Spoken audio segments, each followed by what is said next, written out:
And now we are going to kick off with our first panel. Our first panel discussion on redefining energy landscapes, the rise of decentralization and data's dominance.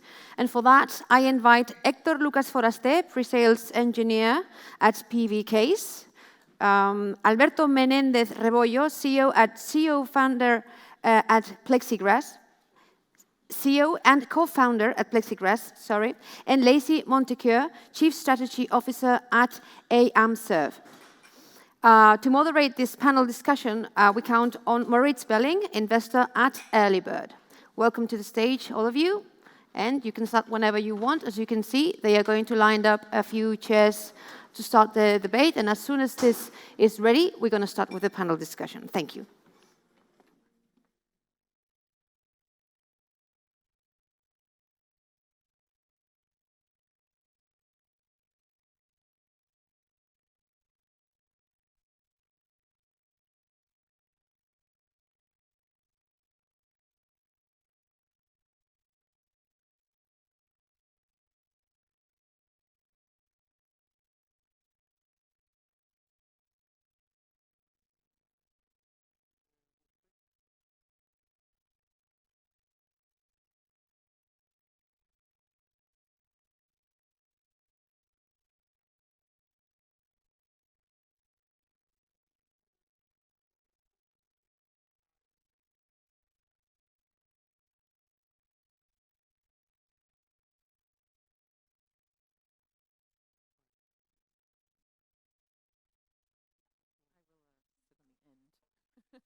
Great.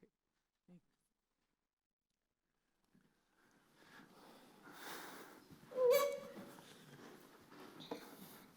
Are we ready to go, everyone? Sure. Cool. Welcome to our panel discussion, decentralization of our energy industry. For me as an investor, that is one of the core topics I'm excited about. It's really a fundamental shift of the way how we think about our energy ecosystem in the first place. We are moving from massive power plants towards many, many, many small-scale assets that need to be coordinated in the first place in order to keep our grid running. And I'm super excited to have such a diverse group here together to discuss this topic today, reaching basically from installing those assets in the first place up to handing out the bricks and shovels to make the data available to connect and interact with them, and then finally helping our institutions to work in this new complexity, Alberto. I think it's super, super exciting. I don't want to talk too much. I guess my opinion is the least interesting. So, Lacey, do you maybe want to start with a little introduction about yourself and maybe give us a hint of why you decided to go into the energy industry or to allocate your career to it? Okay. Hi, my name is Lacey. So I'm currently the Chief Strategy Officer at IMServ. I've been in energy for 18 years and inside of a utility, but also mostly in the energy tech space. Mostly in the UK, but a little bit of Australia and New Zealand and Europe. I didn't decide to go into energy. It was an accident. Oh.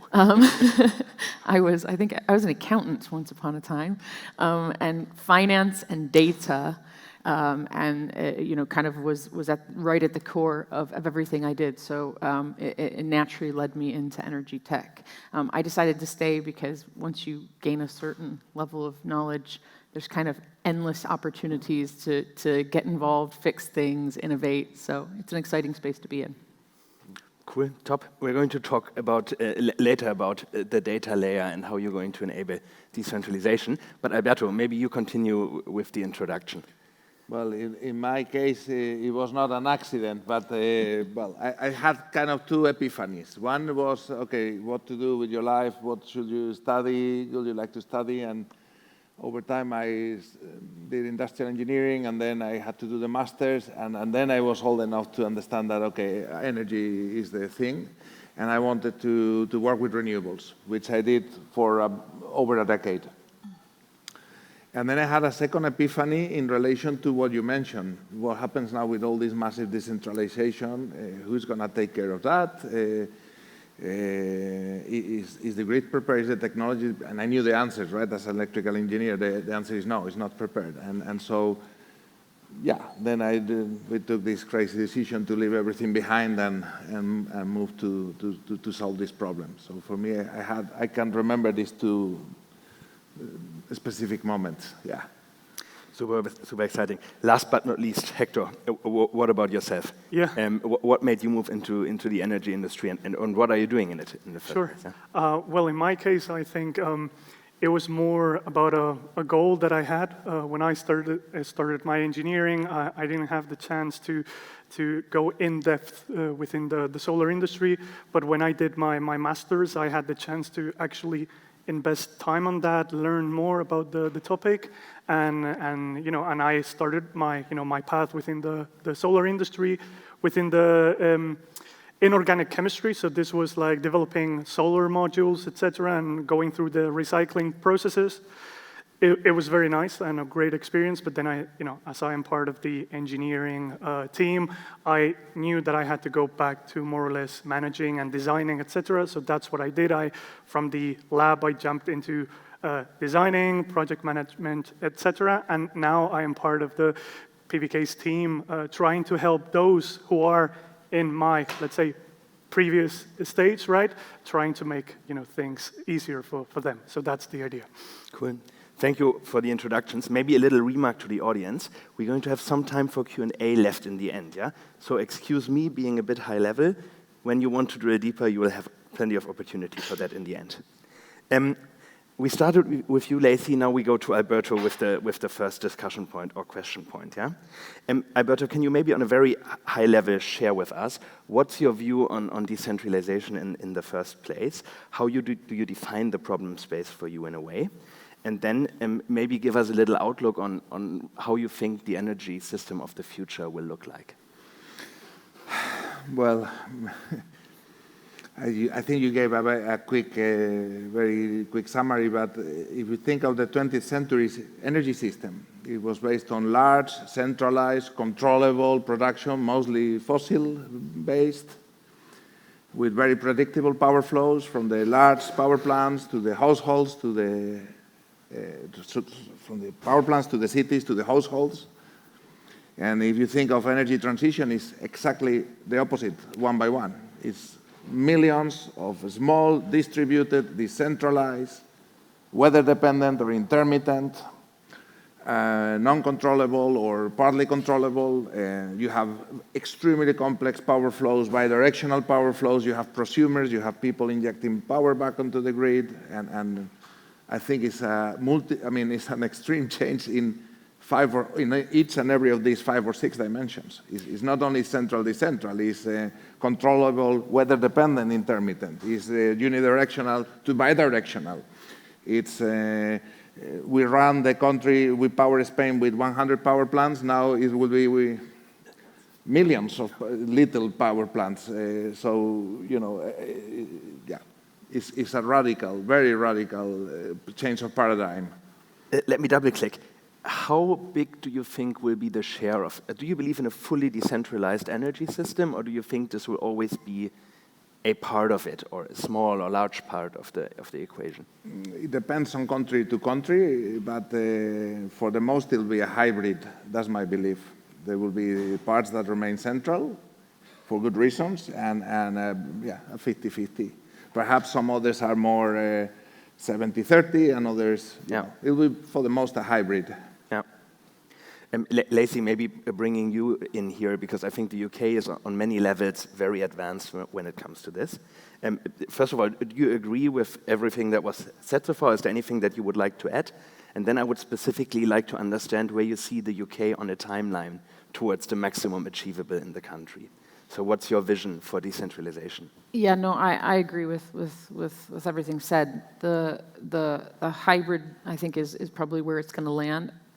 For me, it needs to be decentralized as far as we need it to go. And that certainly is country by country, because we have to balance affordability and security and availability of assets and resources and consumer engagement levels, and of course we're doing all this in the context of regulation and politics and all the other things. So I think it will land in a hybrid situation as well. where we are on the journey, I think we're in a really weird place in the UK. So I've been in the UK market for, as I said, 18 years. And when I first got into it, if I'm honest, I wanted out of energy as quickly as possible, because I was like, this is slow, this is boring. No, but the mindset was just resistant to change. There's systems in place, not just physical infrastructure that's decades and decades old, but there's processes and ways of thinking and cultures. But at the same time, we have a wealth of expertise in a really complex space. And so now all these new innovators are coming in, and I think the stage of decentralization we're at is loads and loads of people running around trying things and trying to bring new ideas to market, but they're having to work around broken systems, around regulation that's not yet in place, and that's not sustainable. And so I think we now need to start stabilizing some of the foundations. That has to be the next critical step in the UK particularly, because the cost to the consumer is just going to keep going up and up. And if I bring this to data, if I've got 5 amazing innovative solutions and all 5 of them are basically going off and getting the same data sources, spending the man hours you were talking about earlier, cleansing data, and then passing that on to the consumer's paid for that data 5 times. So we have to start, I think that's the critical path for the UK, is how do we now stabilize some of the foundations to better collaborate across the value chain and these innovators. For me, that's really, really important. Cool, thank you so much. Hector, the foundations bring me a bit to what you are doing, right? Because in order to manage data from a decentralized grid, we first of all need a decentralized grid, right? Mm-hmm. So we need to basically transform our asset base in a way. And I mean, this is a space that you probably feel at home at. Could you talk a bit about the bottlenecks that you see in this transformation of the asset base and the rollout of solar assets, et cetera, and how you think about solving those? Yeah, pretty much similar to what we were saying. The whole, let's say, community or the PV industry, it's really complex. Talking about solar, of course, and there are a lot of, let's say, players within the system. So regarding bottlenecks, if I need to design and I need to go through the whole process of project development and project design, I need to consider that I'm going to be not only working with my team or with my company or with the people that I know, but also with extra people, third parties, etc. And that is something that we need to consider, how we are sharing the information, how I am going to read information or the design or whatever that I get from others. And this is something that happens on a daily basis, working with data, adapting results, so just so that someone can understand what I am doing, losing information throughout the process, and of course this returns in manpower or hours that we were talking, that increases the costs of everything, and it is inefficient all in all. Yeah. If we get a layup, I mean, one party that has to make use of this data in the end is the DSO, or the parties that are responsible for coordinating that mess. And Alberto, I mean, this is the space that you decided to tackle with your own company. Could you maybe talk a bit about, I mean, how relevant do you perceive a software solution like yours in this space? And what is the status quo that you find with the DSOs that you talk to? Are they ready for this or far away from that?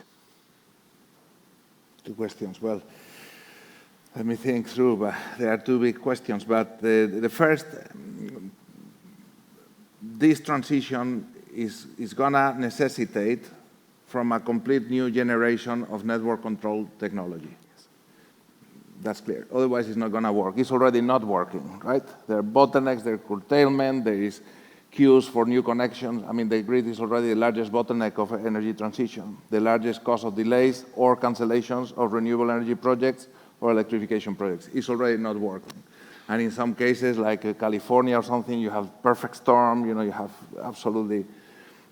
So I think we should learn from telecom. Yeah.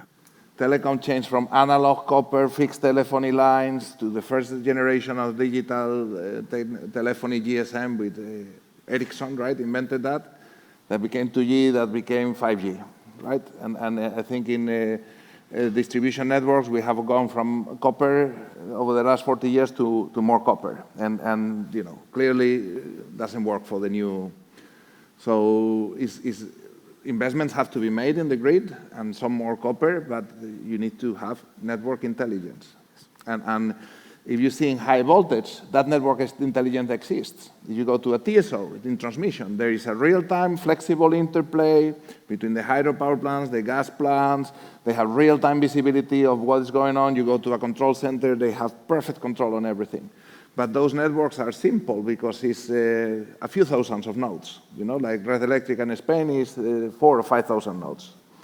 Now, the question is how to create that level of control in a network in distribution with 40 million nodes, with millions of solar power plants, millions of EVs, millions of heat pumps.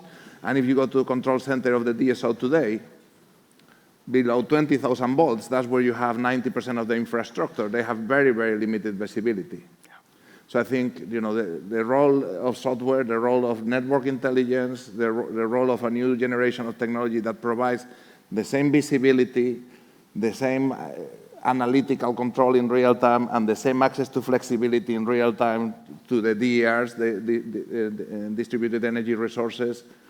Yeah, that's the missing link, basically. And it won't work without it. Do they have a sense of urgency? So do they know that they have to reinvent the ways they work, or are they still reluctant? Yeah, that's a good question, because the answer is not, it depends. And so I had migraine all my life, sadly. So I call this the migraine of the grid. So the more solar panels, the more heat pump, the more EVs you put, the more migraines.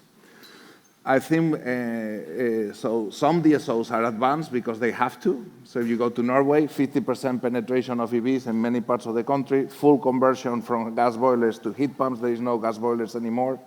100% renewable power, you know, they had to because the grid was collapsing really. So because they faced the burning platform before, you know, they had to put solutions before. And so the most progressive DSOs you will find on those places where you have the most advanced energy transitions and the most decentralized systems. But if you go to Poland, they are still running with coal. There is a few, they start already to see problems with very little penetration of EVs and solar. They already have problems on the grid, but it's just the tip of the iceberg, you see. So I think you see a spectrum of maturity in digitalization and in awareness as you move around. Perhaps the perfect storm is California, right? Because you combine super advanced energy transition with super, I would say, slow-moving grid operator, and then you have the perfect storm. Maybe, Lacey, back to you. One thing we discussed previously on what is actually needed in order also for the DSO to go through these transitions, and just as for all the other parties, is to get the data right. Maybe you can clarify a bit or talk a bit about what it means for you to get the data right. What are the big dimensions, the big gaps, and maybe also things that go well in the UK that other countries could learn from in a way of getting the data to the level required for all of this. I'm going to maybe upset all my fellow UK people, but I think we need to learn a little bit more from other markets. But one of the problems we have is the UK market is particularly different than some of the rest of Europe in that the DNOs put a connection in, and then that's it. They don't own the meters. They didn't roll out. They didn't own the rollout of the smart meters. That's all with a retailer who's the primary connection to the customer, the end consumer, whether it's a business or domestic, which means there's all this commerciality and competition and meters being passed around between suppliers when they change. It was a little bit of a mess, and it caused a data mess, but the concepts are the same. I think the data use laws, permission, data access, but there needs to be more collaboration around all of that because the number of hoops you have to jump through and cost, whether it's that you're investing, whether it's in technology or accreditations or regulatory things, to be able to just access data to be able to deliver innovation is a huge problem in the UK market. It's a barrier to innovation. It's a barrier to entry.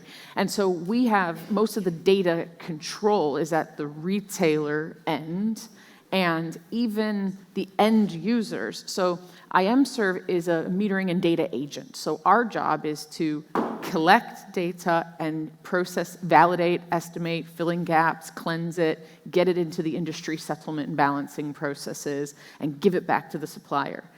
We ended up having end user contracts with 5,000 B2B customers who come to us directly to get their own data because the utilities don't have the mechanisms in place to give them their own data really easily. So even at that level, like there's just, there's things that need to be improved. And then if you go up the chain to the DNOs, they need better access to the whole region's data.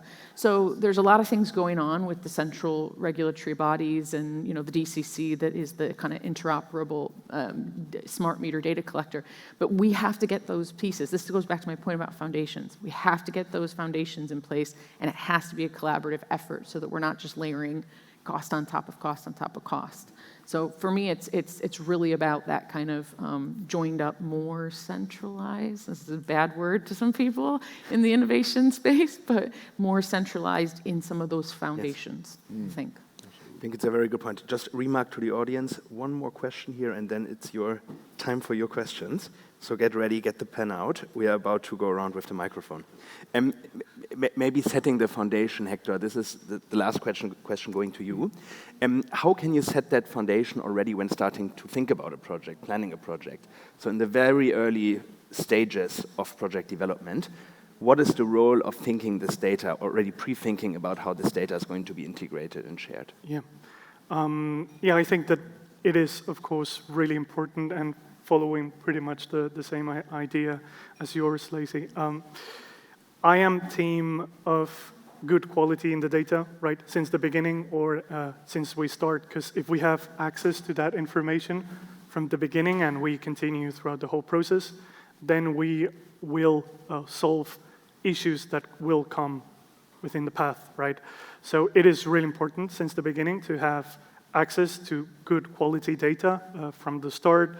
As we proceed through the whole design until we finish, we start the construction phase, we go through O&M, we do the connection with the grid, then we see how everything performs.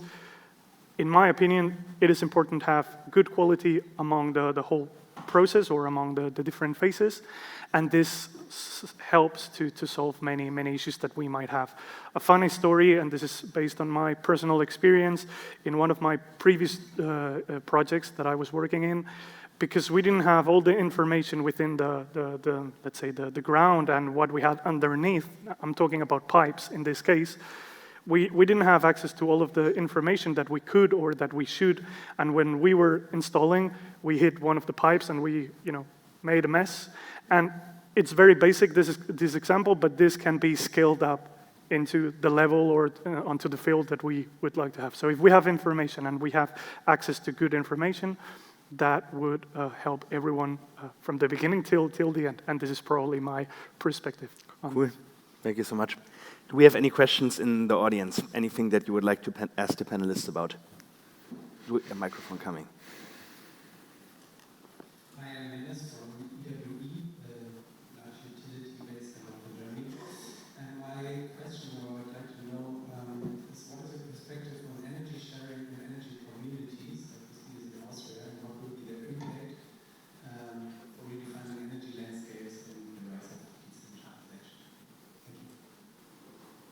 Thank you. I can start, but so at least my view is that 100% autarky, meaning that fully off-grid communities, they are not the most efficient. The amount of storage in Sweden you will have to install to make it through 3 weeks of zero sun and cold minus 10 degrees, it will be immense. Very few communities could afford that. And once you have this insane amount of batteries, if you have the money, you want to have it grid connected because you want to monetize, the tremendous value of that battery through the rest of the year. You understand? So energy communities by all means, but in a hybrid system where you optimize the whole, right? At least that's my view, and then it works really, really well. When any asset connected to a functioning network increases the value for everybody. Just we need to do the network functioning, right? And prepare for that interplay. That's my view, yeah. Yeah, I agree. And especially when we're doing those connections, we need to control exactly what's going on for that peak shaving or load shifting that we might do with the batteries, if that is the case. And that's part of the having good quality within the data, having control of the whole system. And of course, I agree on that with that. Yeah. Yeah, I mean, look, I can't disagree with some of the efficiency points and everything. I think at the risk of being cliche American, you know, if some people want energy independence and they want to live off the grid and they want to have those communities, fine. But I think we generally have to have better engagement with the end consumers, people and businesses to educate everybody on. I mean, most of the people I know don't even know what decentralization even means, and they just want more. They want at least the perception of control and more flexibility and more energy independence. But we just need to be better as an energy sector at communicating these things to people to say, look, you can do that, but you might not get the best results if you are disconnected, right? And you mentioned one thing of energy sharing, okay? And in connection with data and synapses, I call it synapses, you know? Mm-hmm. So we see many missed opportunities of where problem plus problem equals solution. That's also community, you know? So we see, for example, Seville, 5 p.m. summer, the solar panels are blasting. People are in the office with the aircon, so there is not enough offtake and curtailment, right? Mm-hmm. You have the solar panels, they could produce, but they are off because there is such huge overvoltage. Mm-hmm. At the same time, the utility, you have aircons that could be pre-cooling your apartments, you know, much better than to throw away all the solar production, right? Indeed. You know, and there are EVs that could be charged, but guess what? It's peak time. So it's expensive to charge. So in the same street, we see on the digital twin, you know, these two things happening at the same time. The solar panels being curtailed, and the guys there waiting for a cheap time to charge. And so at that time, energy sharing, imagine the power of that. If you could arbitrage, you know, as a utility to say, would you be prepared to give away your solar production at 50% of the price? At least you get to produce, right? Because otherwise there is overvoltage, you cannot inject power. And then it's really win-win. And the other guys, would you mind to charge now at 50% of the cost? Win-win. So, I mean, the power of these energy communities combined with energy sharing, where there is an intelligence that can create this problem plus problem equal solution, is completely untapped. And it's billions and billions of value for everybody, you know, for prosumers, consumers, for the utilities that orchestrate it. I mean, this is the future, in my view. Very good question. Unfortunately, ate up all the remaining time that we had, but we all invite you, obviously, to reach out to us. Here we are at the event the whole day tomorrow. I'm so happy to deep dive, I guess that applies to you as well, into those topics offline. Thank you so much. And thanks, obviously, to you guys. Great job. Thank you. Thank you.